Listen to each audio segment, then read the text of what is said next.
સામાન્ય બજેટ કે જ્યાં સરકાર અને સરકારના મંત્રીઓ સામાન્ય લોકો માટે બદલાવની વાત કહી રહ્યા છે, ત્યારે જ કોંગ્રેસ પાર્ટી આ સમગ્ર બજેટને લઈને ભાજપ સરકાર પર નિશાન સાધી રહી છે. કોંગ્રેસનું કહેવું છે કે આ બજેટ અમુક ખાસ લોકો માટે છે. અમદાવાદ શહેરને ધ્યાનમાં રાખીને બજેટ રજૂ કરવામાં આવ્યું છે, ત્યારે આ મુદ્દે કોંગ્રેસના નેતા ગૌરવ વલ્લભ સાથે ખાસ વાતચીત થઈ હતી. आज आम बजट पेश हुआ। सरकार के लोग, मंत्री, प्रवक्ता सब तारीफ कर रहे हैं। कांग्रेस पार्टी उसका विरोध कर रही है। इसी मुद्दे पर बात करने के लिए हमारे साथ मौजूद हैं कांग्रेस के प्रवक्ता गौरव वल्लभ जी अर्थशास्त्री भी हैं। सर, आप इस बजट को कैसे देख रहे हैं? सरकार के मंत्री, प्रवक्ता सब तारीफ कर रहे हैं कि एक बदलाव आया है, टैक्स स्लैब में बदलाव किया गया है। किसके लिए किया वो बदलाव? कितने लोगों ने नए टैक्स रिजीम में कर दिया? क्या देश की वित्त मंत्री इसके बारे में ब्यौरा देश को देगी? जो एक्सपर्ट्स की जानकारी है, मात्र 5 से 10% नए टैक्स रिजीम में करदाता कर भरते हैं। तो सरकार रोड वहां बना रही है जहां लोग नहीं जाते हैं। तो न्यू टैक्स रिजीम एक तरह से एक हेडलाइन मैनेजमेंट का तरीका है कि अगले दिन हेडलाइन क्या बने। इस बजट को अगर मैं एक लाइन में अगर इसको समराइज करूं तो इस बजट में हीरा सस्ता किया गया और आटा महंगा किया गया। ये इस बजट की खासियत है। इस बजट में देश की जो आर्थिक समस्याएं हैं, भले वो बेरोजगारी की हो, आर्थिक असमानता की हो, गरीबी की हो, उसके बारे में कुछ भी नहीं बोला गया। आपको जान के ताज्जुब होगा, आर्थिक असमानता, गरीबी, बेरोजगारी इन शब्दों का प्रयोग तक वित्त मंत्री ने अपने बजट भाषण में नहीं किया गया। तो ये बजट किसके लिए है वो वित्त मंत्री के बजट भाषण के शब्दों से ही पता लग रहा है। आपने अहमदाबाद का जिक्र किया कि एक खास शहर को ध्यान में रखकर किया गया है, तो किस आधार पे आपने कहा है या फिर उसका? जिस तरह से गिफ्ट सिटी पे एलोकेशन बढ़ाया जा रहा है और देश के दूसरे फाइनेंशियल सेंटर से बिजनेस वहां लाने की तैयारी इस बजट में की जा रही है, वो स्पष्ट रूप से ये सामने आ रहा है कि ये बजट का फोकस अहमदाबाद गिफ्ट सिटी को किस तरह देश का बड़ा और मुख्य फाइनेंशियल और कॉमर्शियल सेंटर बनाया जाए, ये इस बजट से परिलक्षित हो रहा है।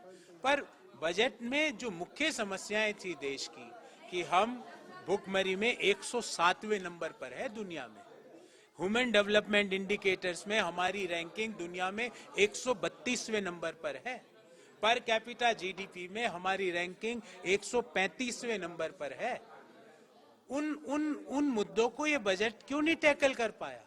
क्यों मिडिल इनकम ग्रुप हर बार आप जैसे, हम जैसे और हम जैसे करोड़ों वेतनभोगी लोग जिनको कर काट के वेतन मिलता है, हमें क्यों कर की सहूलियत नहीं मिलती? और हमें अब कहा जा रहा है कि हम हमारे बच्चों की LIC नहीं कराएं अगर हमको नए टैक्स रिजीम का फायदा उठाना, हम हमारे भविष्य के लिए PPF में पैसा नहीं डालें, हम हमारे बुढ़ापे के लिए सोशल सेक्टर की और स्कीम्स में पैसा नहीं डालें। अगर वहां डालेंगे तो नए टैक्स रिजीम का फायदा नहीं मिलेगा। ये कैसा द्वंद है मध्यम आय वर्गीय परिवारों के सामने?